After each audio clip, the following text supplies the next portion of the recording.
Hello, my name is Emily Achieng Akuno. I'm Professor of Music and the Vice Chancellor of Jaramogi Oginga Odinga University of Science and Technology. The acronym is Jooust. We have established ourselves as a leading institution in the research arena. We have consistently won major research grants, and we have found ourselves surpassing older institutions. We have some cutting-edge research activities, and currently the most visible one is the use of edible insects for food and for feed. And so we have crickets and black soldier fly that we are working on. We're very keen on research around health. And around health, there's a strong research on communicable and non-communicable diseases, where we handle the diagnosis, the monitoring, and the prevalence of these diseases. And we find that this is really crucial because we tend to forget. They are the silent killers, especially the non-communicable diseases. By the time you discover it, it's gone a bit far. We are implementing an intervention that is touching on health, that is touching on nutrition of children and maternal health, and this is done at our UBJ, the Boresha Jamii Research and Intervention Program. A third one that also has to do with health and nutrition is smart agriculture. What makes it smart?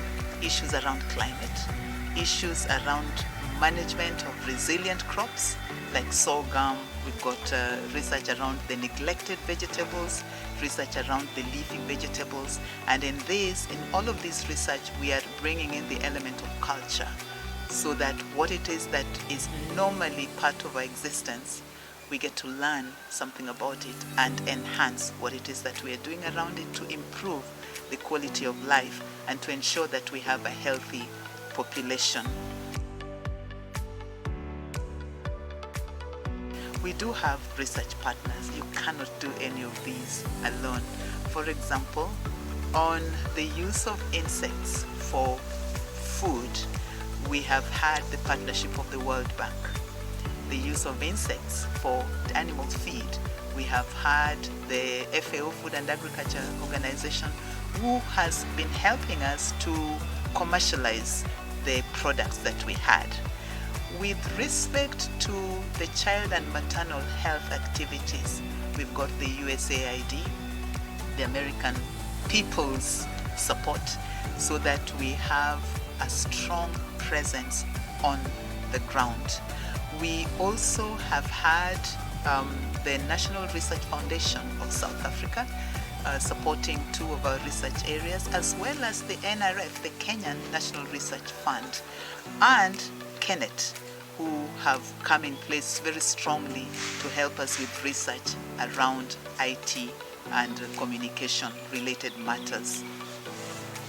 How do we get our partners? Shall I say that they get us? That is not a light thing to say. I think that there's a Swahili saying, kizuri chajiuza, kibaya chajitembeza.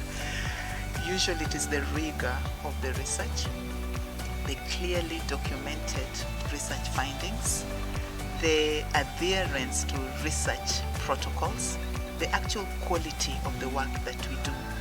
And that is what attracts people to us. So when we say that this is what we do, we are open. People would come and see what it is that we are doing. And a lot of times it kind of complements what they want done. And we are therefore available to partner with them.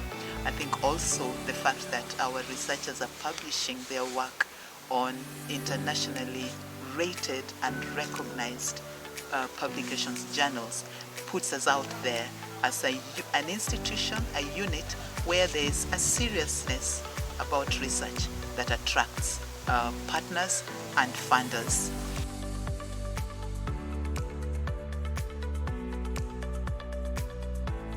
The research activities have a very strong impact on our growth as a university. And I should just remind us that the university's mandate is threefold. Teaching and learning, that is one. And the teaching and learning is crucial because we're not teaching old information. We're teaching based on current research, information that we gather. So that is one area of impact. Then there's the research and extension. The research, the publications, that is useful. So these research activities and the partnerships are useful for us because they're enhancing our activities in that area.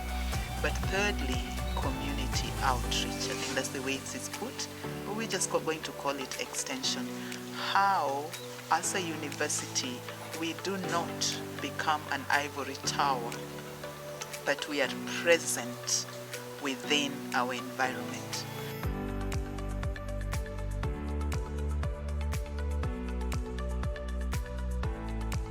When we do research on leafy vegetables, where we are located as a university within Siaya County, vegetable is something that is a commodity that is precious, I think, for the whole of Africa.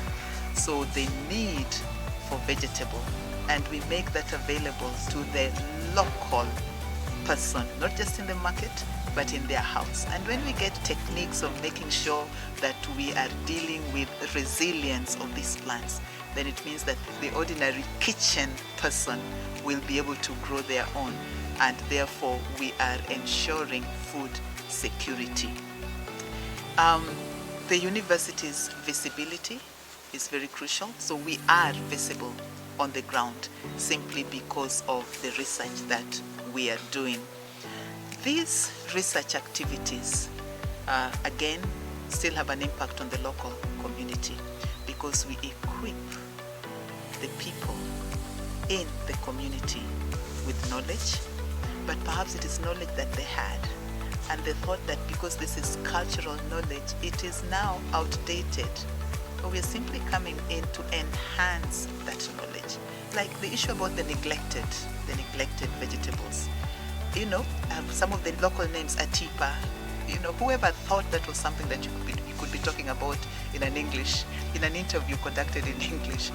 But that is what is crucial. So we equip the members of our community with knowledge, with values, with, shall I almost call it self-actualization, a perception of self that makes us feel significant because our cultural practices, our cultural sciences are legitimate today and they can be used. So there's that element of equipment.